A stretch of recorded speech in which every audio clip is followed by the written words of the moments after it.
Big pass Tamil season 8ல அனைவராலும் கொண்டாடப்படுற ஒரு போட்டியாளரா இருந்தவர் தான் தீபக்.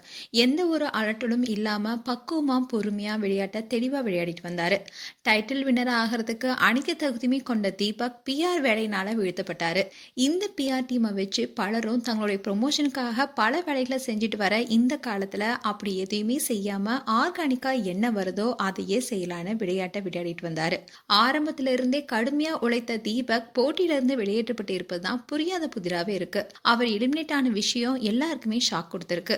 இந்த சீசனை பொறுத்த வரைக்கும் எல்லா போட்டியாளர்களுக்கும் அவங்களுடைய தனிப்பட்ட பிஆர் டீம் இரவு பகல் பார்க்காம உழைச்சாங்க. சோசியல் மீடியா பேஜ்ல முத்துக்குமரன், சௌந்தர்யா, ஜாக்லின், விஜய் விஷாலுக்கு பிக் பாஸ் ஃபேன்ஸ் தவிர்த்து மறைமுக ஆதரவும் அதிகமாகவே இருந்துச்சு.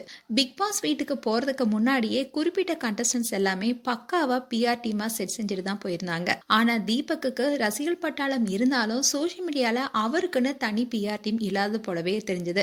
ஒரு வாரம் மட்டுமே கெத்து தீபக்னு ட்ரெண்ட்ல இருந்தாரு. இந்த சீசன் முழுவதுமே முத்துக்குமரனை சுத்தி தான் இயங்கிருந்ததுன்னே சொல்லலாம். சௌந்தர்யா, ஜாக்லின் செயல்களை நியாயப்படுத்த பிஆர் டீம் கடுமையா வேலையும் செஞ்சாங்க.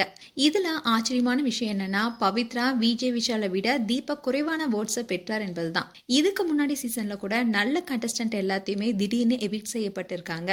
உதாரணத்துக்கு தர்ஷனா சொல்லலாம். இந்த சீசன்லயும் அதே மாதிரி தீபக்குக்கும் அநீதி இழைக்கப்பட்டிருக்கு. இதை குறித்து தீபக் மனைவி ஒரு ஃபேன்ஸ் போட்ட போஸ்டர் டேக் பண்ணியிருக்காங்க. இதன் மூலியமா அவங்களுடைய ஃபீல்ஸை பதிவு பண்ணியிருக்காங்க. அதுல அவங்க என்ன சொல்லியிருக்காங்கன்னா, தீபக் எவிக்டட் வித்தவுட் பிஆர், நீங்க கடைசி வரைக்கும் போராடுவீங்க. யுவர் சன் ரொம்ப ப்ரௌடா இருக்கான் for Deepak Anna. Thank you bro, all the best for your future. And இந்த எவிக்ஷனை ஒரு அன்ஃபேர் எவிக்ஷனா பாக்குறதா ஃபேன்ஸ் சொல்லியிருந்தாங்க. அதை தீபக்குடைய மனைவி அவங்களுடைய ஸ்டோரியில ஷேர் பண்ணியிருக்காங்க. ஸோ தீபக்குடைய எவிக்ஷன் அன்ஃபேர்னு தீபக்குடைய மனைவியும் சொல்லியிருக்காங்க. அண்ட் அது மட்டும் இல்லாம ஃபேன்ஸும் தீபக்கு ஆதரவா பலரும் கமெண்ட் பண்ணிட்டு வராங்க. மேலும் ஃபைனல் நெருங்கும் நேரத்துல பிக் பாஸ் வீட்ல இருந்து வெளியேறி இருக்க தீபக் ஒரு வாரத்துக்கு 1.5 லட்சத்துல இருந்து 2 லட்சம் வரைக்கும் அவர் சம்பளம் பெறப்பட்டதா கூறப்படுது. மேலும் தீபக் குறித்து உங்களுடைய கருத்துக்களை கமெண்ட் செக்ஷன்ல சொல்லுங்க. இது போன்ற வீடியோஸை பார்க்க நியூஸ் தமிழ் கிட்ஸ் சேனலை சப்ஸ்கிரைப் பண்ணுங்க. மறக்காம நோட்டிபிகேஷன் பட்டனை கிளிக் பண்ணுங்க.